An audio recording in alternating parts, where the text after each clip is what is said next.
everybody awake after lunch? All right, your challenge is to stay awake after lunch. Welcome to the first day of the 2024 American Gem Trade Association Tucson Elevated Seminar Series, sponsored by the American Gem Society.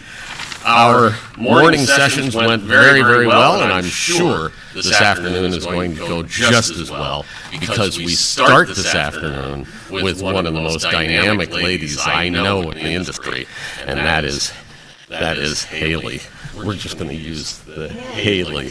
Yes, like Hayley Henning. Now, Hayley, the title of Hayley's presentation, Colored Gemstones Link People and Places, or Colored Gemstones Link People with Places. So if you didn't notice that in the headline, Hayley's going to walk us through all of this. Now, Hayley's background is quite dynamic and very important to the industry as a whole for linking people and places and gemstones. And if you take a look at her CV, you'll see that. But for example, she is the former CEO of Greenland Ruby, and developed the company's identity and introduced their gemstones to the market, to the industry. Very important. Unfortunately for Greenland, the ruby has sort of played itself out for the moment. They're still looking for more, but extremely important. Hayley was also director of the Tanzanite Foundation, the industry's first colored gemstone marketing agency. So really links everything with people and places and gem materials. So without further ado, and listening to me, we want to listen to Hayley. So without further ado, Hayley Henning. Thank you, Gary. Thank you. Thanks for that beautiful introduction. I'm absolutely flattered to be here, I must say. I'm flattered that I have been included in this lineup of incredible speakers. So thank you to the AGTA and, of course, to Shelley Sargent for including me. And thank you to you guys for being here this afternoon. I wasn't quite sure who would show up to listen to me talking about colored gemstones linking people with places, but I really appreciate you being here.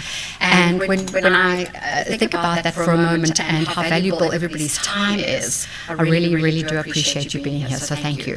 I hope you don't fall asleep after your lunch. I hope to entertain and I hope to teach you something about why I sincerely believe that colored gemstones link people and places.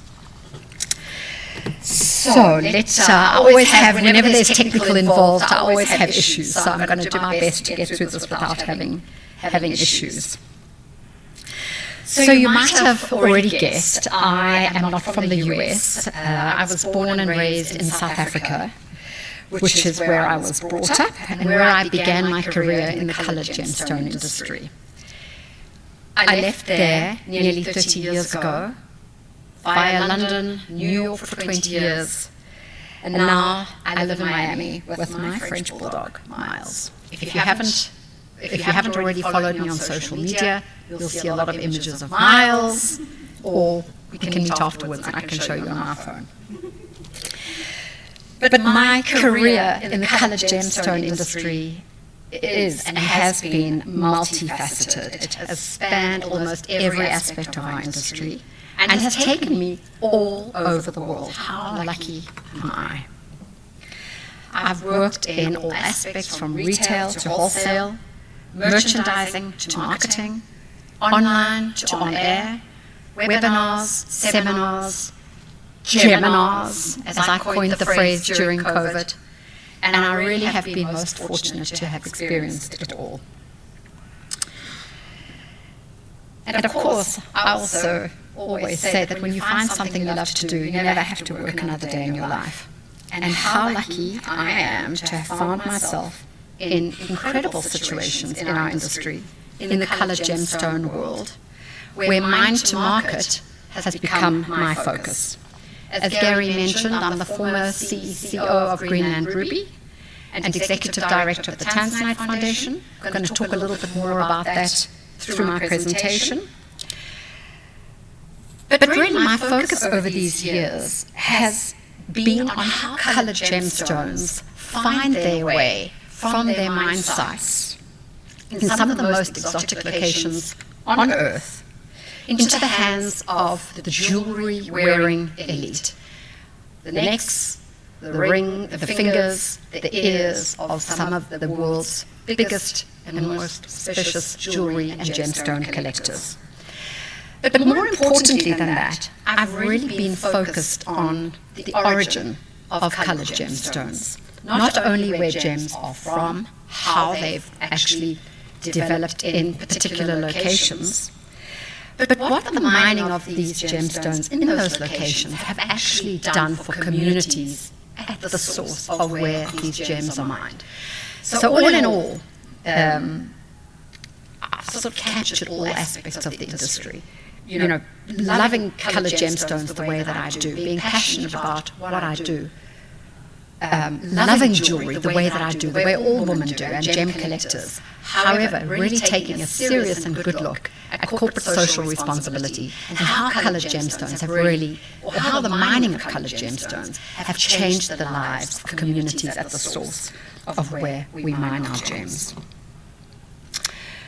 So coloured gemstones link people and places, or link people with places, however you want to think about it. Let me explain a little bit about how I came up with this phrase. So, this is my 16th or 17th Tucson show consecutively. I feel I'm giving my age away a little bit when I say that, but geez, these years have just flown by, probably the same for most of you in this room. It's really unbelievable how we find ourselves here year after year in this incredible Tucson, where really the world of coloured gemstones comes together under these couple of roofs. You know, miners, dealers, cutters, jewelry manufacturers. I mean, this is really the place to be the first week in February. And it was at this very show, my first show, and in fact one of the very first presentations I went to was by a gentleman by the name of Richard Hughes. And in those days we used to call him Dick Hughes. And Richard, if you don't already know who he is, you really should. He is one of the gentlemen in our industry that I really feel shaped my career. Let me explain to you why. In that very first presentation that I attended, right here in Tucson, he talked about coloured gemstones linking people with places. He actually said that. And it stuck with me. It's stuck with me all of these years, and I think every presentation that I've given in the last 17 years, I've talked about how coloured gemstones link people with places. I've repeated it, I don't know how many times since then, making it the mantra for my journey through my career, sincerely feeling that coloured gemstones have indeed linked not only me, but many, many people with many, many places. So a little bit more about what I mean.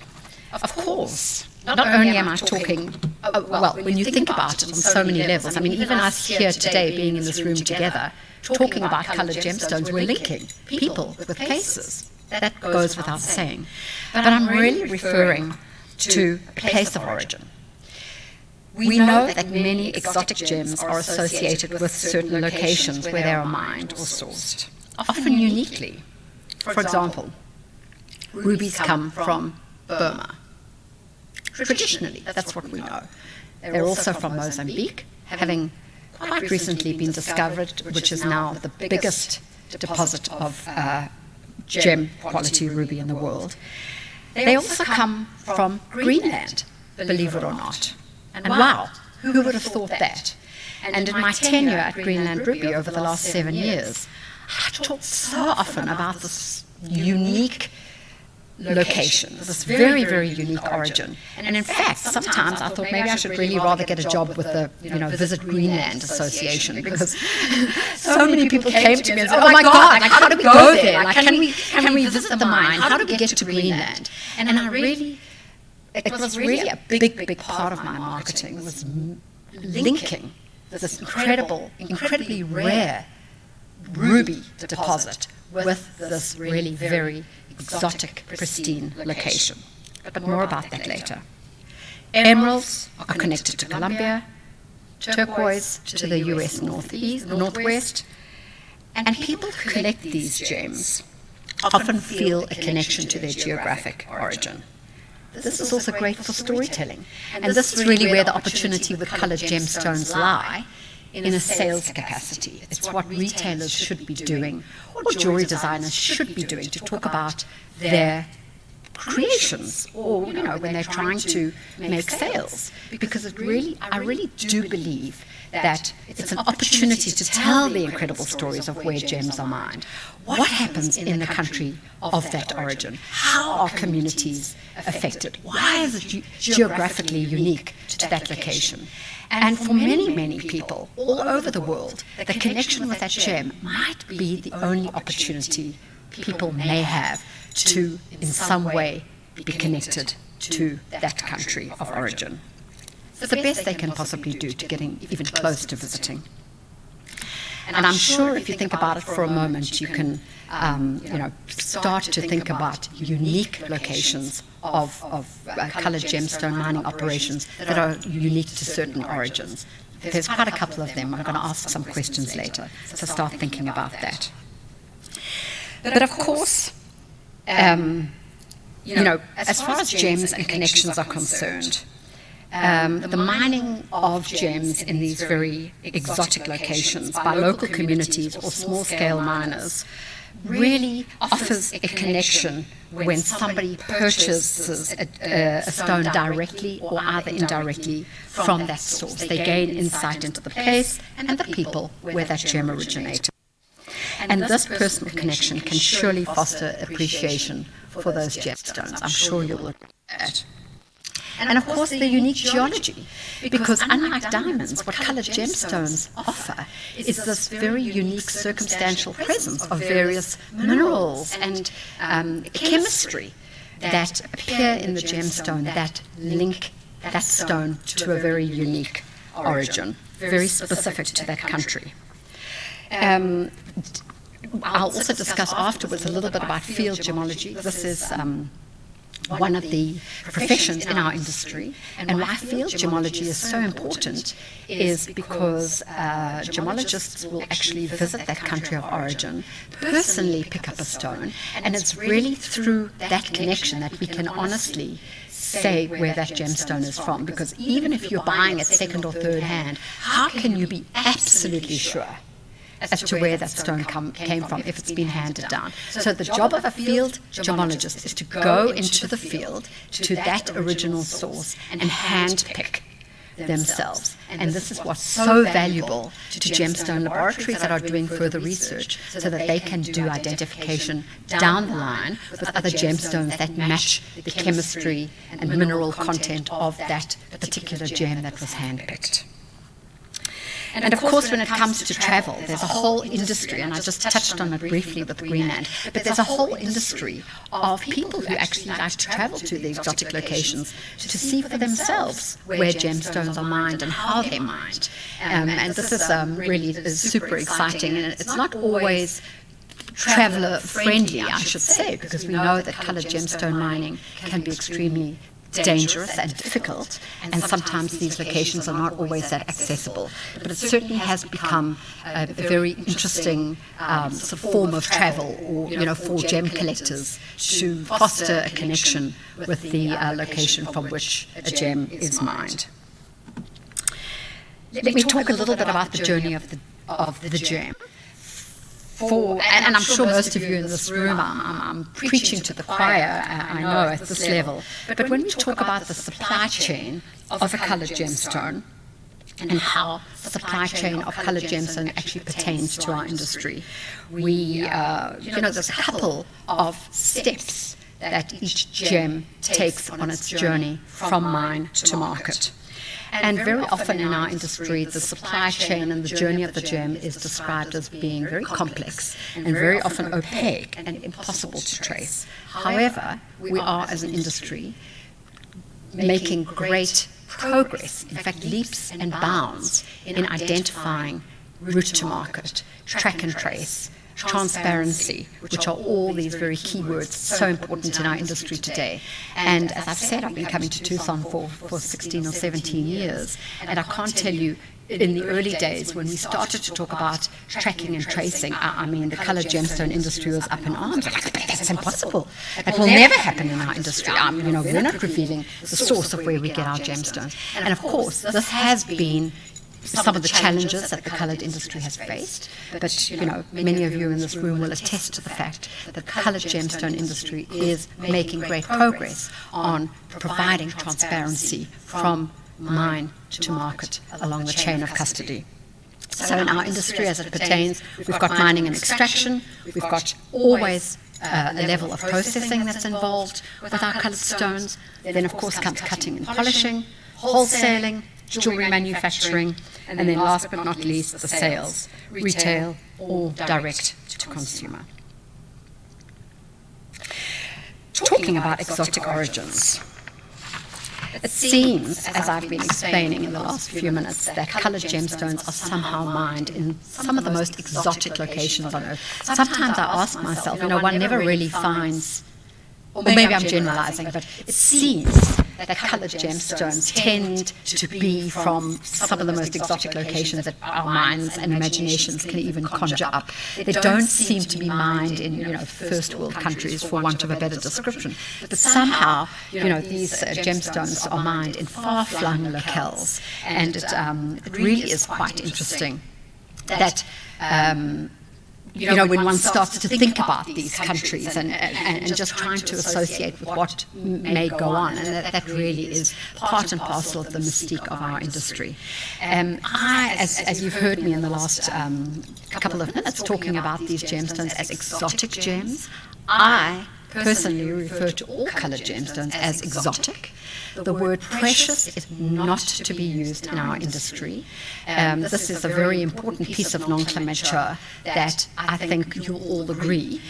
For some reason, over the last few decades, we categorize coloured gemstones as precious and semi-precious, and you'll all agree with me that this is simply not the way to refer to coloured gemstones of any nature. We will always have what we call, the big three, the emerald, ruby, sapphire, but all coloured gemstones are a non-renewable resource. These are all treasures of our earth from exotic locations. For that reason, I prefer to refer to them as exotic gems.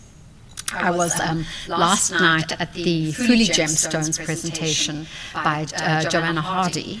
Fully Gemstones is the new company that's starting to mine peridot in China. And Joanna gave a wonderful presentation on the history of peridot. Now, there's a perfect example of why we don't talk about precious versus non-precious, because peridot is indeed an exotic gemstone, while it may not have an enormous value when we compare it to, something like a ruby or an emerald or a top quality sapphire. But certainly through hundreds of years, maybe in some instances thousands, because peridot was discovered in Cleopatra's tomb, these gemstones have been around for many, many years. They are indeed very valuable, I should say, no matter how you want to look at that. So please, just a note to self, no such thing as precious versus semi-precious.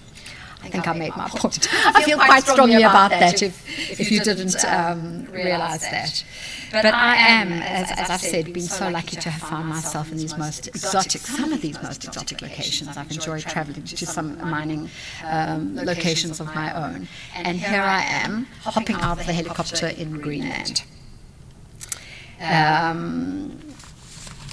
Talking about responsible mining, what do we mean when we talk about responsible mining? Because, mining, it's in its essence, is not a sustainable practice. So one needs to be very clear about that, because so often people have said to me, how can you talk about responsibility when in actual fact mining itself is, digging into the earth and extracting coloured gems. So I think my point is that we talk about sustainable and responsible mining practices, because mining has been going on for thousands of years and is likely to keep going on as long as we continue to keep finding something that is of value.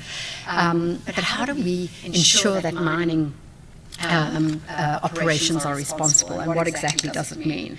So responsible mining refers to mining practices that aim to minimize environmental impact and provide social benefits to nearby communities. So a little bit of what I've just been talking about in this presentation. When we talk about environmental stewardship, responsible mining companies employ practices to reduce habitat destruction. So whether it's chopping down trees or destruction of the earth, etc. Just taking care of the environment in the location in which they operate is key for any mining operation. And I don't just refer to coloured stone mining operations, but mining in general. Minimalising land disturbance, water and air pollution, and the impact on the biodiversity through careful mine planning, efficient processes and reclamation, using cleaner technologies and renewable energy where possible. So we all know that all of this comes at a cost, but that is what we are aiming to achieve as an industry, to start talking about how important these practices are, so that even, not just the big companies that are mining, but also trickling down into the smaller artisanal mining operations, take care of the environment, recycle, don't use plastics, don't dump waste into rivers, etc., etc. It all comes with education. Worker safety, this is a very, very big issue. We know that mining of all types is a very, very dangerous occupation, and worker safety is obviously the responsibility of the mining operation and management itself. But ensuring safe working conditions and proper training is key.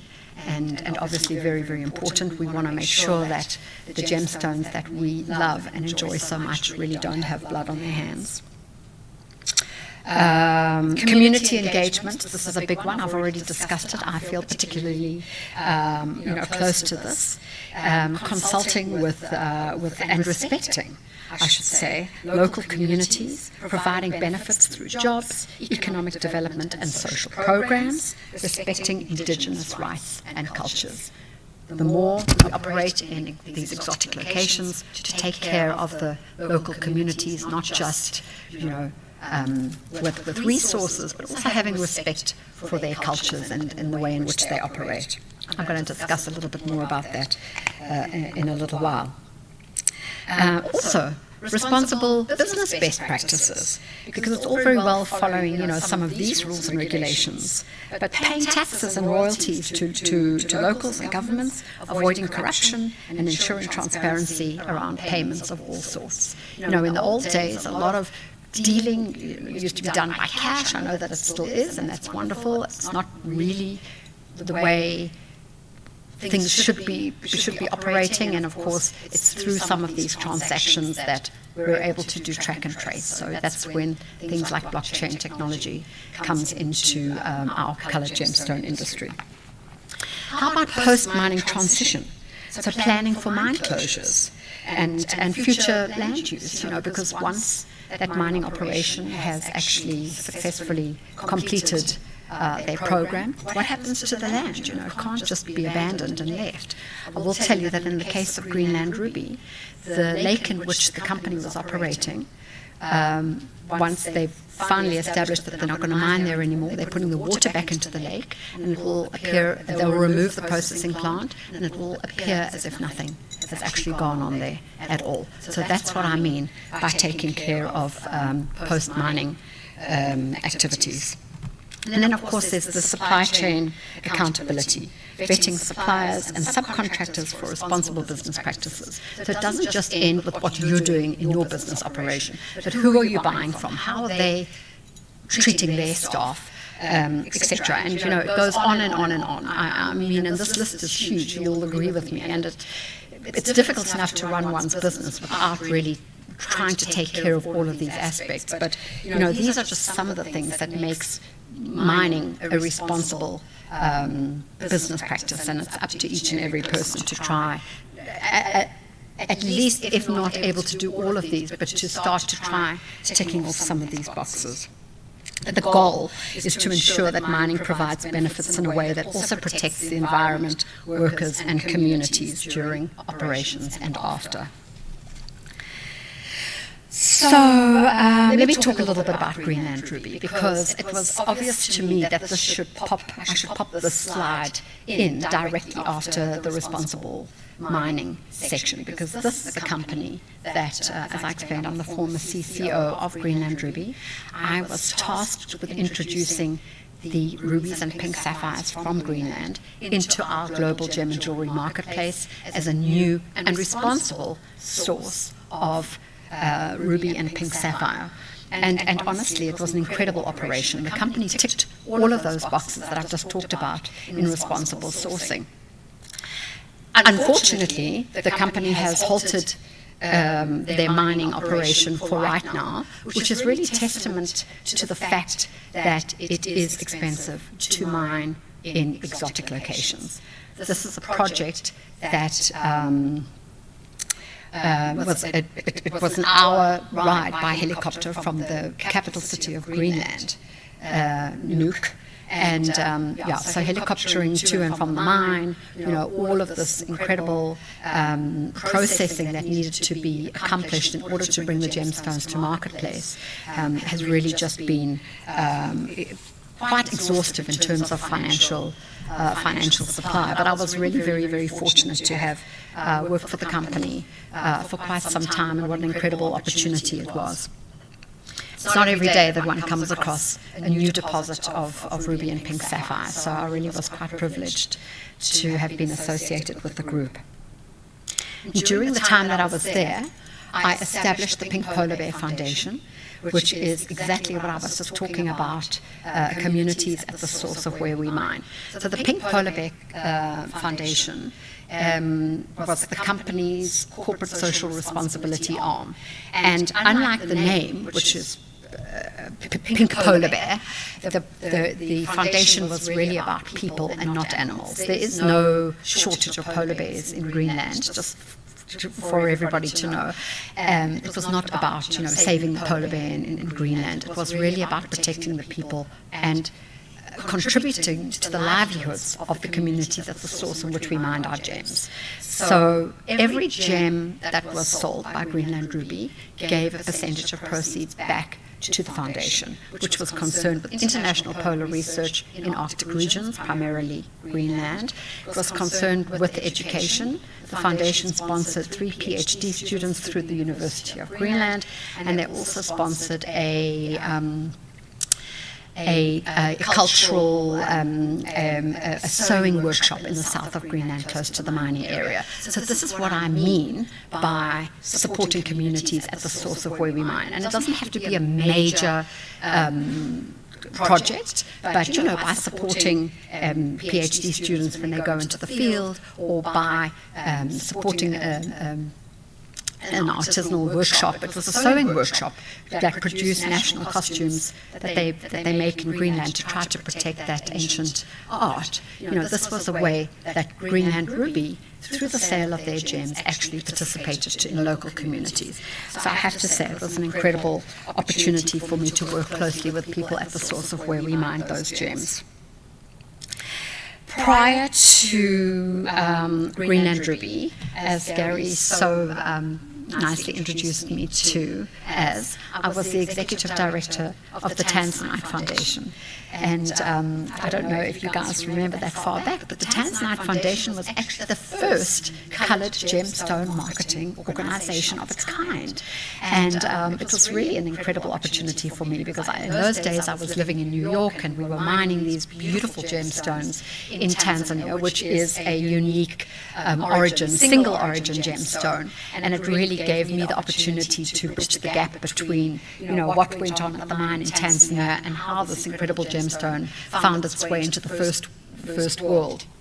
And not only did we market Tanzanite, bringing it to the forefront of the coloured gemstone industry along with emerald, ruby and sapphire, but we were very concerned with communities at source. So the foundation actually was responsible for schools and orphanages and pumping fresh water into the local villages. I mean, it really was an incredible operation. So I'm very, very proud of that. And actually, in my personal capacity, I started a project with a group of Maasai women in the village outside the mining area, And through the proceeds, the project that I started was teaching them how to make jewelry.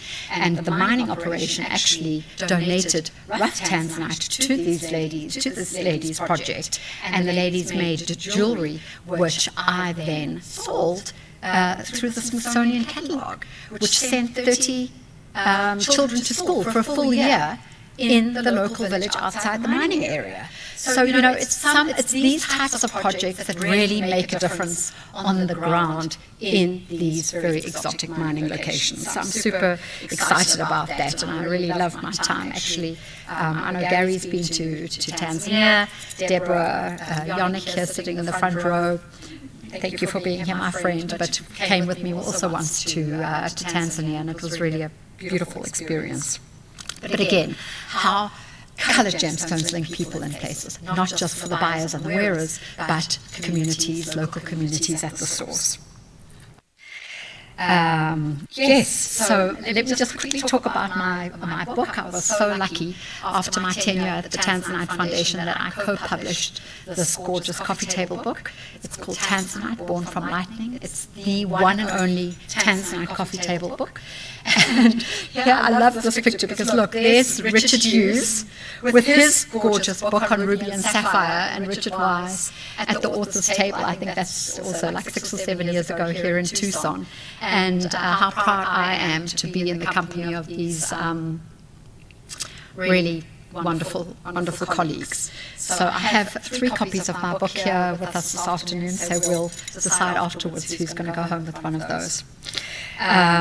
What's really nice about this book is that we feature, not only do we tell the story of Tanzanite, but we feature some of the top leading brands and jewelry designers in the book. It's not often that you come across a book that has these images back to back, you know, the Tiffany, the Boucheron, the Cartier, in one publication. So super proud of that, and really loved being able to do that along with my co-author, Didier Brodbeck, and art direction by Icaro Carlos.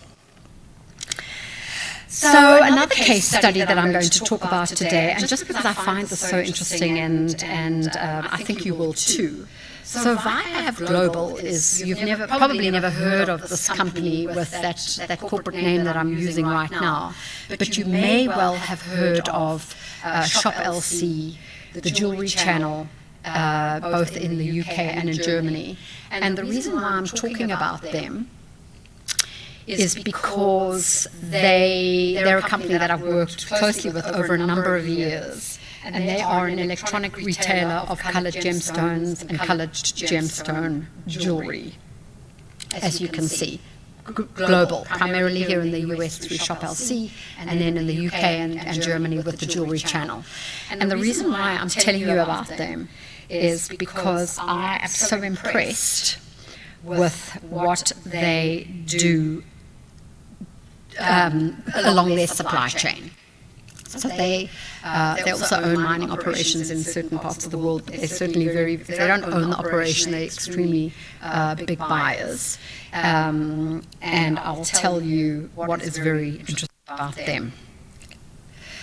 With every piece of jewelry or loose gem that they sell on one of their channels, they provide a meal to an underprivileged child. Their program is called Your Purchase Fees, and to date they have served 78 million meals to underprivileged school children. In India, they partner with Akaisha Patra, and in the US, No Kid Hungry and the Backpack Friends, and in the UK, it's called Magic Breakfast. They currently facilitate 48,000 meals a day, and by the year 2031, they aim to serve 1 million school lunches per day to children around the world. I mean, did any of you know that about this company, Vibe Global? Yeah, well, I wanted to feature them in the presentation because this is astounding to me. And these are the types of stories that we need to be telling to our customers and our friends, because these are the types of differences that purchasing a colored gemstone can make. It's not just about us and, oh, don't you just love my new, you know. yes, that too, but I'm really quite moved by some of these projects that large and small companies have taken on that make a difference, not only on the ground where gemstones are mined, but throughout the supply chain. This company too has many sustainability initiatives, because this is also key in our industry, because like we said, it's not always about the mining, but you know what is being done around mining areas in terms of biodiversity, energy, capturing sunshine through solar, you know, in factories, not only in mining operations, but in factories around the world, recycling water, and also, of course, dealing with waste. And this is again VibeAv Global. I mean, they've got really quite a case study, I think, that really deserves to be shouted from the rooftops, frankly. You don't really hear so much about that. That's our fault. We should be talking more about what we do. I know in the diamond industry, Diamonds Do Good are a large organization, not a large organization, but they've started to talk about the good that diamonds do in the industry. And I think as a colored stone industry, we fall short. We need to talk about these initiatives. Not only is it great just to know what these companies are doing, but I mean, it makes great storytelling and drives demand and desirability from the consumer. You'll all agree. Okay, so another little case study, because I think this is quite fascinating, is about, opals. This is another very interesting gemstone for me. Opals, well, and the black opal in particular is also another single origin gem. The black opal comes really from a place in New South Wales in Australia called Lightning Ridge. And I am also very interested in this particular location, because Lightning Ridge, and you've probably all heard about Lightning Ridge, but you probably don't know that this is a thriving multicultural community with over 40 nationalities. Can you imagine? And I'm talking about it because this is on my next place to visit. I really am hoping to visit Lightning Ridge, really to experience this for myself, because it's what it is a modern-day gold rush. Because, of course, they mine the very elusive black opal in this part of the world. Many people live off the grid, or some, of course, live in town. But the community there is extremely strong. They grow abundant food to support their own community, and they have a great supermarket that not only sells this food amongst themselves, but also imports food and supplies from all over the world. But and 30 years ago, 3 teenagers in this community started raising money for a community pool. I mean, you can imagine the temperatures there are like off the charts. So they started raising money for a community pool. They reached their target, and they actually built an Olympic-sized swimming pool in this crazy little community called Lightning Ridge. Hang on, I forgot. I needed to put some images up for you. This is Lightning Ridge. Who would have thought? So they have this crazy Olympic-sized swimming pool, and they've also recently built a new diving pool in the same site. And believe it or not, they are using these pools for Olympic training. So they have already been booked for the North American team to train there for the 2032 Olympics. I think it's fascinating, like in Lightning Ridge. I mean, who would have thought? So, and of course, funding for this was generated by the community and not by the government. Their latest community initiative is the Australian Opal Centre, which was dreamed up in the 1980s, but has taken quite a couple of years to come to fruition. But it is there now, and it's open to visitors. And I mean, this is really one of these examples of places where, if you're a lover of opal, or you're just interested in these single origin gemstones, this is a great part of the world to visit. So that's the Lightning Ridge that I find absolutely fascinating. So you'll agree that there are many changes that have affected our coloured gemstone marketplace over the last couple of years. This is one of the most traditional industries or aspects of our industry, coloured gemstones. People have been doing deals with coloured gemstones for centuries and centuries and centuries. Business was conducted in much the same way. I think you'll agree that in the last 10 years, maybe even as few as 5, there have been enormous changes in our industry, and I just want to chat a little bit about that before I wind up, because I think I'm nearly running out of time. Thank you for your patience. But I want to talk about technology. I mean, the use of technology in our industry, in our coloured gemstone industry to be specific, has really created a huge amount of change. The internet and the digital ability, no matter what that is, whether it's the track and trace ability, whether it's just communicating on where deposits have been located, whether it's through social media, that has really taken our coloured gemstone industry into its next phase. Let's also not forget about AI. I know that this is a very hot topic in our industry. I'm not even going to go into it right now, but I think AI is changing almost every industry, and coloured gemstones is not excluded. We need to also see ourselves as part of what's really going on in the world, and definitely AI is taking its hold on so much in all industries, but really very much a part of our industry.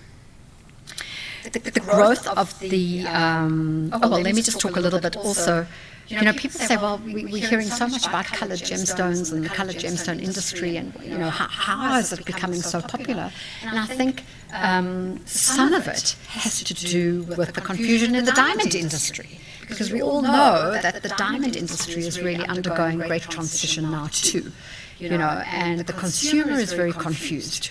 Should they buy lab-grown? Should they buy natural? Supply from Russia? Like, what the hell do we do? And I think that has also given rise to opportunities for coloured gemstones. Coloured gemstone engagement rings, for example. I think people are just intrigued with some of these storytelling opportunities that we have with colour. So I think that this has also been an interesting change for the coloured gemstone industry. But the growth of the coloured gemstone market in general, one just needs to look at some of the auction sites, the Sotheby's and the Christie's, to see the prices of some of these coloured gemstones. And this is also what's driving desirability. Over the last year, every time I opened social media, or whether it was the Financial Times, there was always something about a record-breaking ruby price. This trickles down into, consumers' hands, and it really drives demand for coloured gemstones. Coloured gemstone engagement rings. J-Lo got that gorgeous, pink engagement ring. Speak to any retailer, they get this, real burst of energy. People coming into their stores looking for these kinds of pieces of jewellery. So I think that there really has been an incredible growth in our coloured gemstone industry, just because of some of these reasons. And again, also comes down to technology, because the way we're spreading these stories is viral. I also want to talk briefly about gemological reports, because not to be underestimated, the use of coloured gemstone reports has become more and more interesting. Now, don't get me wrong, because I think that what we love so much about coloured gemstones is very much in the eye of the beholder. One shouldn't have to look to a report to decide whether that's a nice stone or a good stone. It really is whether one falls in love with that gem or not. However, coloured gemstone reports are really becoming more and more important in our industry. In fact, they are becoming crucial, especially in a field as sophisticated as fine jewellery. So let me break down a little bit the importance of that. First and foremost, a coloured gemstone report provides a verification of authenticity. Reports confirm that a gemstone is real, that it's genuine. And in a world where we deal so much with both real and synthetic, it's like having a seasoned detective affirm that the jewel in the crown is real. Quality assurance. So coloured gemstone reports will provide an in-depth analysis of the gemstone's quality, including colour, clarity, cut, and carat weight. And these Fab 4 are what count in the world of coloured gemstones. And just to break that down, it's like getting a luxury car with a full inspection report. You know exactly what's under the hood. Coloured gemstone reports will also identify treatments. Key. In our industry, coloured gemstones are treated. Fact. Some of the treatments are more accepted than others. But again, the gemstone report will shed light on exactly what that treatment is, and that gives power to the consumer to make their own decisions. And again, it's akin to knowing whether the artwork you're buying is the original or whether it's been restored. Coloured gemstone reports provide increased buyer confidence. And isn't that what it's all about at the end of the day? We can talk so much amongst ourselves. In the end, it's about the consumer. What is it that they want? What do they feel comfortable buying, investing in, making decisions about? So with a report, a buyer can purchase with confidence, knowing exactly what they're getting. And that is like having a GPS in an unfamiliar city. You know exactly where you're headed. Coloured gemstone reports also provide value determination for insurance or resale purposes. I am not one to talk about the resale of jewelry or gemstones. I personally see these items as personal investments into what one loves and cherishes and perhaps passes down from one generation to the next. But a coloured gemstone report will give a real indication as to the value of the item that's being reported upon. And it's like having a financial advisor for our jewels, guiding you on their true value.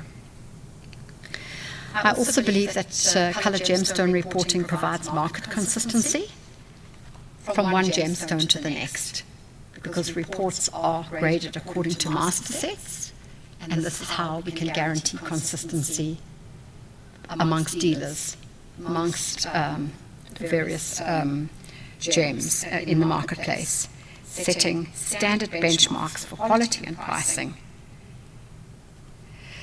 Also, which I think is also crucial with coloured gemstone reports, is the historical and geographical data, which I've just been talking about, how important origin is determining the value of your gem. And these gemstone reports will provide information about the geographical origin, which of course adds to the gem's narrative and storytelling and of course possible value.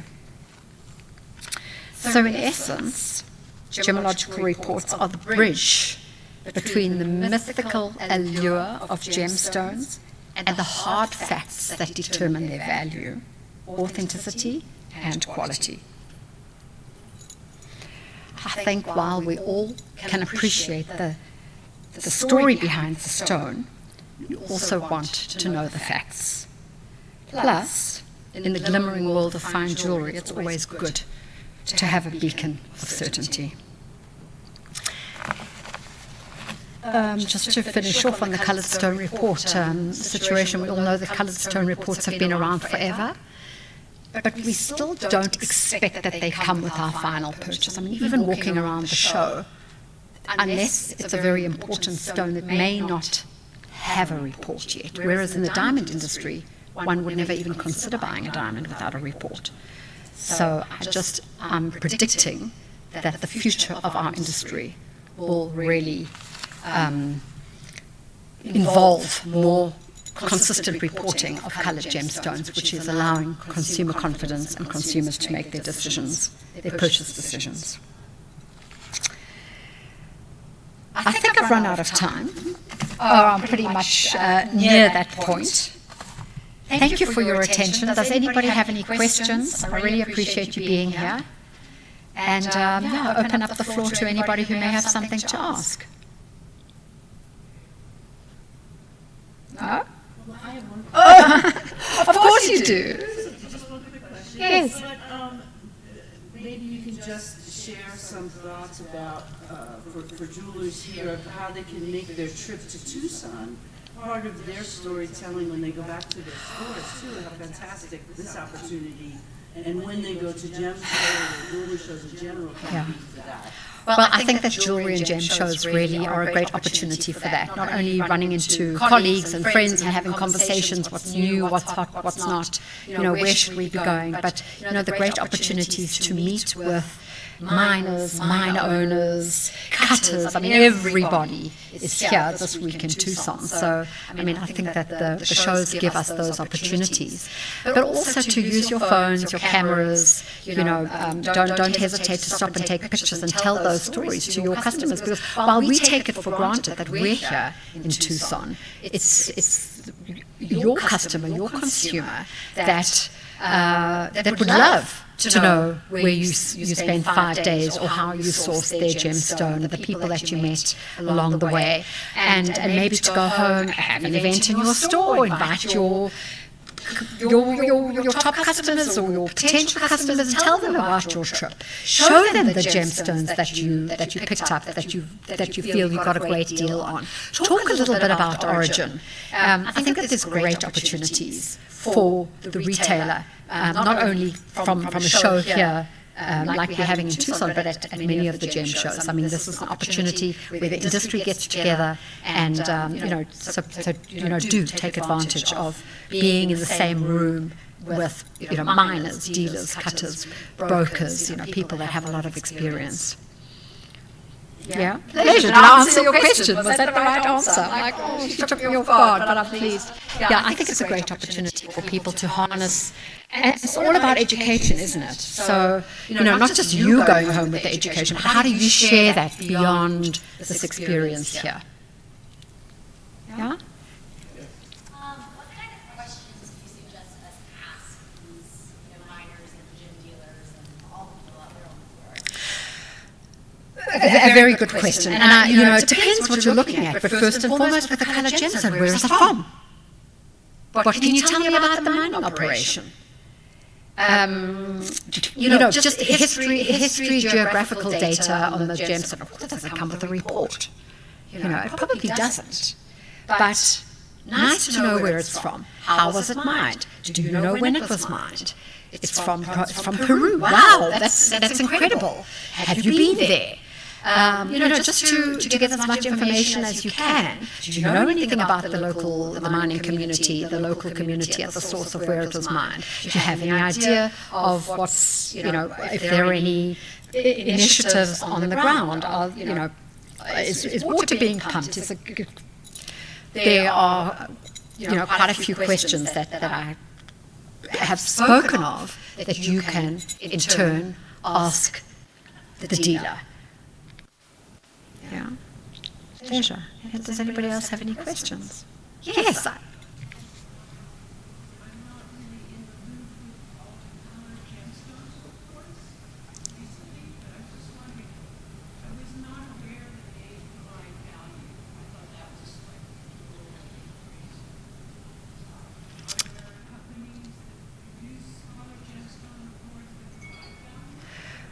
Well, appraisers provide value. The laboratories that produce reports don't really provide a dollar value. And that's also the million-dollar question. Like, what is the value of a colored gemstone? What is the value? It's so difficult. There are pricing grids. Gemworld, for example, are a kind of a wrap report for colored gemstones. They talk about, commercial value. But what is the value of a colored stone? That's a whole nother conversation, which is not something that I'm in a position to talk about right now. And a laboratory won't give an actual value, no. but an appraisal will give a value, and that's also something that you're doing here, visiting gem shows, comparing that booth with that booth, and it's difficult to derive value, especially coloured gemstones have so much to talk about in terms of value. What is the colour? What is the... It's so difficult to determine value, but there does tend to be sort of market value, for want of a better description. But it also depends who the buyer is. Are you buying one gemstone, or are you buying 10,000 7x5s? Then the value, it's complicated and it's complex. But those are some of the challenges in our industry, actually. But there are, there are resources for establishing value. Great question, by the way. Thank you. So we had 3 questions. I've got 3 books. So please, I'd love you to take home one of my books and enjoy and keep it on your coffee table with your collections. And thank you, everybody, for being here. As I said in the beginning, I appreciate your time. There's so much to see and so much to do, and I really appreciate you listening to me. Thank you.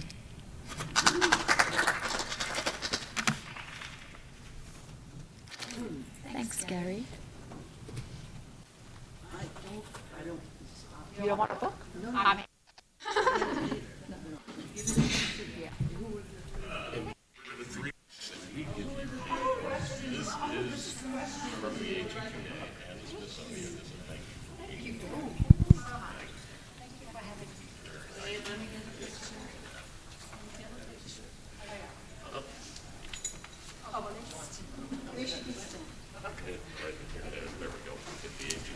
Oh, let me put my notes down. I don't.